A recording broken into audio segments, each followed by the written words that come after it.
my friends. Welcome back to World of Dazzling Stories by the Jetwani. Today we will be doing Torchbearers Part 2 Chapter 1. We'll continue reading this book and understand what happens with Kushal and Prem. Let's go ahead. The Part 2 is called as Kindling. The first chapter says A Strange Visitor. 6 months ago, now whatever we have seen, they've gone to the Lethal Sea and all. Before that, we are talking about like 6 months पहले क्या हुआ था. Let us see why they have the Professor Tripathi have come to India. The reason is going to come here now. 6 months ago, time to wake up, sleepyhead. Professor Tripathi called from the door of Prem's room at 7 in the morning one summer day. Dad, Prem pulled the covers over his head. It's summer vacation. No one wakes up this early. We have to have Veda R on the go today. I have a full day at the university, so you need to come with me. Veda R will be in my office before my lecture. And I left your turmeric almond milk on the counter. Remember, there is no Veda without Ayurveda. Prem groaned, but he rolled out of bed and got ready. Nothing could keep Professor Tripathi from Veda R.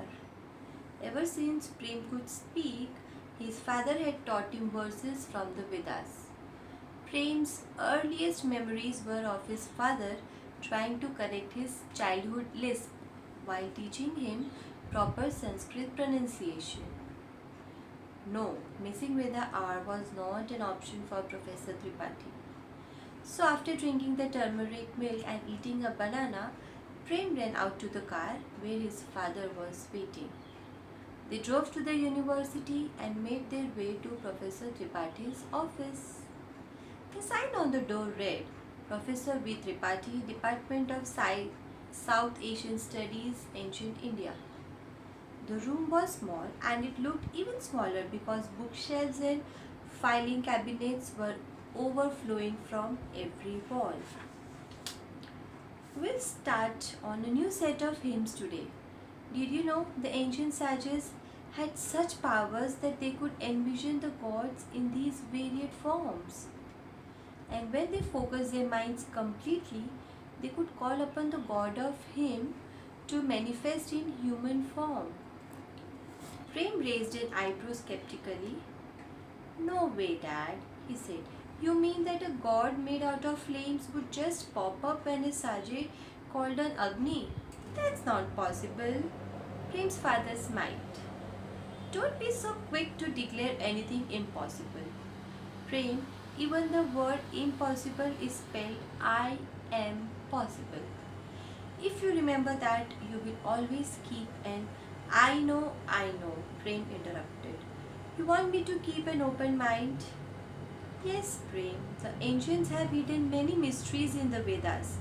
My life's work is trying to find as many of the keys as I can. Dad, Prem hesitated. Can I ask you something? I'm not trying to be rude or anything. Prem's father smiled reassuringly. The ancients encouraged questions. Prem, there is an entire Upanishad called the Kena Upanishad. It's non-stop questions. Believe it or not, ask away and I'll do my best to answer you. Okay, so I know you've been studying all of these scriptures for a long time and I think that this is all good, but why do I have to memorize all of this stuff? Professor Tripathi peered at Prem as if seeing him for the first time. Prem, do you find this such a burden? No, Dad, said Prem. The last thing he wanted to do was hurt his father's feelings.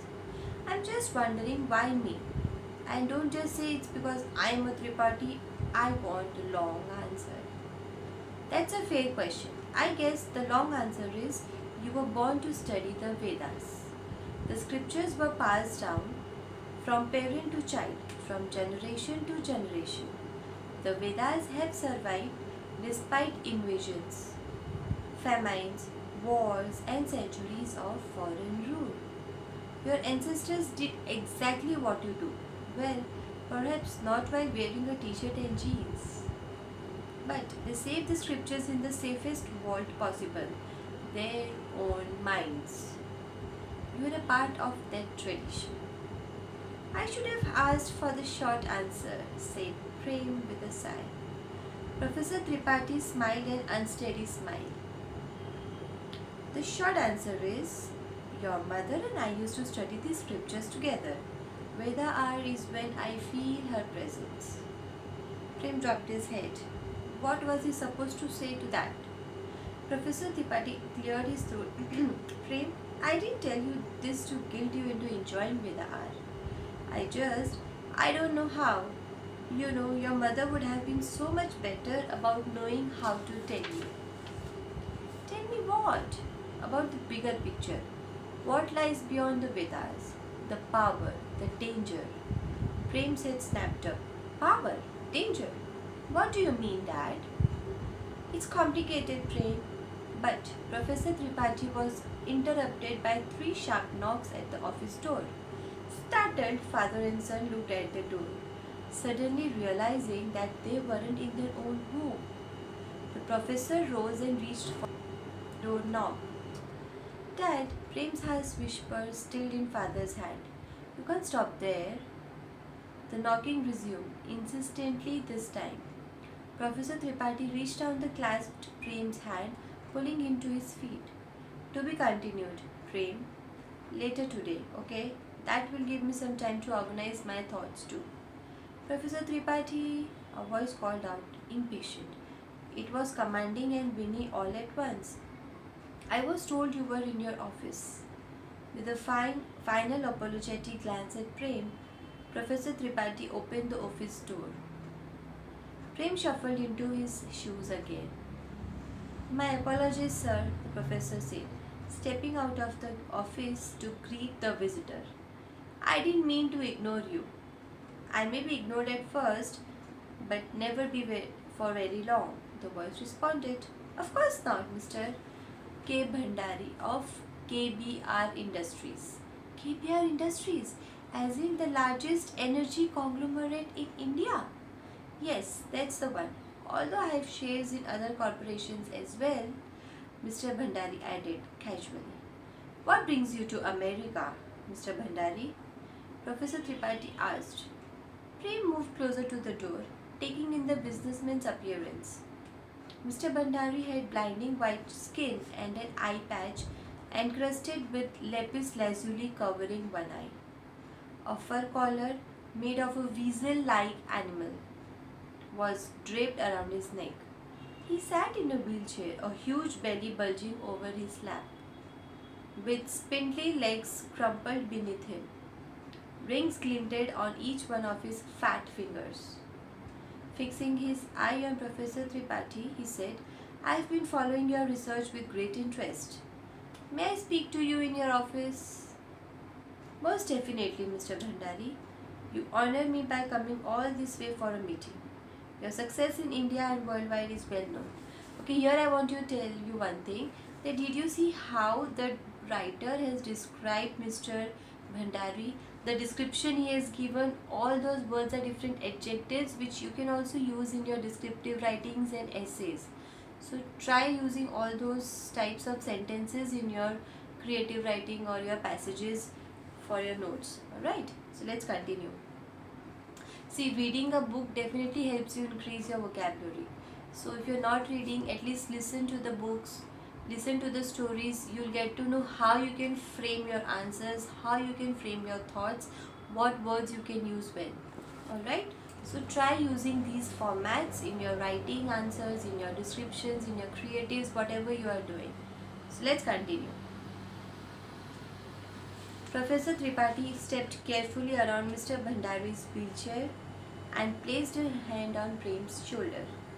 This is my son, Prem. Mr. Bhandari's eye assessed Prem from head to toe. Prem tried to keep his sight on Mr. Bhandari's eye and not on the fact that it looked like there were not two but three identical shiny shoes on the footrest of the wheelchair. I'll go to the library, Prem said, making his way towards the door. Nice to meet you, Mr. Bhandari. The library instead of lunch? Mr. Bhandari looked at the money still pinched between his finger and thumb, and then pivoted his chair to look at Prem standing in the doorway. A strange boy you have there, Professor. Professor opened his mouth and then closed it abruptly. Prem nodded at the businessman and then backed away into the hallway. He heard the door close and lock click into place. Walking away from the office, down the hallway at first, he stopped and stalked quietly back towards the office. He tried to hear what his father and Mr. Bhandari were talking about. Unfortunately, he could catch only a few muffled words. At first, it sounded like pleasantries, sorry, bit cramped, why more funding, limited research, lucrative opportunities. Then, among all the white noise, Prem's ear caught a single Sanskrit word, Amrut. He opened his backpack as quietly as possible and found one of his notebooks. Prem may have dragged his feet a bit when it came to memorizing hymns, but he loved it when his father told him ancient stories. He had been listening to them ever since he could remember, but for the past few years he had taken to writing the stories in his own words in notebooks. He never showed them to anyone, not even to his father, but he found the stories irresistible. Every time he put pen to paper, the ancient gods came to life in his mind. He flipped the notebook until he came to a page with a story about the Amrut, the nectar of immortality. And so the gods and the demons made an uneasy alliance. They would work together to bring the nectar up from the depths of the ocean. They would have immortality. Prem was startled out of his thoughts by his father's voice ringing out suddenly. That's irresponsible. The poison. And then the sentence dissolved into mumbles as if his father suddenly remembered where he was. Prem flipped pages until he came to the part about the poison. The poison, Kalakuta, deadly to beast and man, demon and god alike, snake to the ocean surface. Its fumes spewed into the air, vicious, venomous vapor. Mr. Bhandari's voice cut through Prem's reverie. It's just coordinates, Professor. Just a location on the map, and I'll fund Swarg to the skies. You know, it's not just about location, Mr. Bhandari. There's so much more. Mr. Bhandari interrupted, whittling instantly. Give it some thought, won't you, Professor? The benefits far outweigh the risks. What about Prem? Prem stood up and put his ear closest to the door. He's resourceful and Swarg keep himself busy. Why burden him with the details? Swarg, Prem knew that it was a word for the realm of the gods, or more simply, heaven without angels or harps or anything. What was going on? The handle to the office door jiggled and Prem quickly packed up. He sidled around the corner of the hallway. He heard his father and Mr. Bhandari say their goodbyes. You know how to get in touch with me. I expect to hear from you in a day or so, said Mr. Bhandari, and whirled away in his wheelchair, thankfully in the direction opposite to where Prem was hiding. Professor Tripathi sighed and leaned against the wall next to his office. His head sunk low, deep in thought. After a few minutes, Prem walked casually around the corner. His father didn't notice his approach, so Prem said, Dad! Oh, Prem! The professor seemed to be returning from a great distance, his eyes gradually focusing on his son. How was the library? Same as ever, Prem said nonchalantly. Dad, what was the strange man talking to you about? And what about the stuff you were about to tell me when he interrupted? And did he really have 3 feet? Professor Tripathi looked both ways down the hallway and as if making sure they weren't being overheard. But then he smiled weakly at Prem. I'm starving, Prem, and you must be hungry too. How about we grab some lunch? Prem shrugged. He'd have to keep trying until his father felt ready to tell him about the strange conversation he seemed to have had with Mr. Bhandari. Okay, Dad, but we can please talk during lunch. I mean, talk for real? Sure, son. His father looked at his phone, scrolling through his emails. Prem rolled his eyes. It was like talking to a wall that happened to be wearing eyeglasses. At lunch, Professor Tripathi seemed to go out of his way to invite some of his fellow professors to come and eat with him. Have you met my son, Prem? Yes. For the next few days, he was similarly evasive. Prem didn't know there were so many different ways to avoid a person in their small two-bedroom apartment. He would notice his father deep in thought, which wasn't completely unusual. Professor Tripathi always had many ongoing research projects that occupied his time and his mind. What was different was the dark, troubled look that appeared on his face as he sat pondering. He was quick to correct his expression if he noticed Prem entering the room. But more often than not, he sat brooding and then reading and then at his computer and then brooding some more. Prem wished his father would tell him what was going on. His father had always been secretive about things in their life. He rarely shared stories of Prem's mother and the life they had had in India before she passed away. And then there was his work phone, which Prem wasn't allowed to look at, much less touch. Prem didn't like to think of his father as a loopy, but he had occasionally caught him writing letters to Prem's mothers. And she had gone for almost a decade now. Even Vedar began to feel a bit strained. It was during one such session that Professor Tripathi stopped in the middle of a hymn for the first time in Prem's memory, seeming to have forgotten the next word. What do you think of spending the rest of the summer in India? He asked Prem abruptly. Prem's mouth fell open. Professor Tripathi took that as a sign to continue. After all, for a kid who spends time learning ancient Indian scripture every day, aren't you curious about visiting the country? Yeah, Dad, sure, I guess, mumbled Prem, and his father gave him a relieved smile. A whirlwind week followed, packing up a storm, visiting the travel clinic, taking shots and pills, stopping at the drugstore with a list that made Prem nervous, 10 bottles of hand sanitizer, disposable gloves, masks with air filters, boxes of anti-diarrheal medicine and other drugs that he had never heard of, just in case, said his father breezily, in answer to Prem's panicked expression. The plane ride was the longest in Prem's memory. He hadn't travelled very much at all. He spent some time reading and writing in his notebooks. He had snuck a few of them into his backpack, but he was writing smaller than ever to conserve space. He started at the story about the nectar of immortality, trying to make sense of the bits of conversation that he had eavesdropped on, standing outside his father's office. He tried to figure out how it was connected to his father's recent odd behavior. Finally, exhausted and as baffled as ever, he slept the uncomfortable sleep of international travel. When he awoke, they had reached India. The airport was nicer than Prem had imagined. His father seemed just as surprised as he was. Wow, it really has changed a lot since I flew out of here with you as a little boy, he said. Then he fell silent, and Prem could practically feel his father relive those tragic moments as a certainly single father with a toddler on his hands. They made their way to immigration and customs.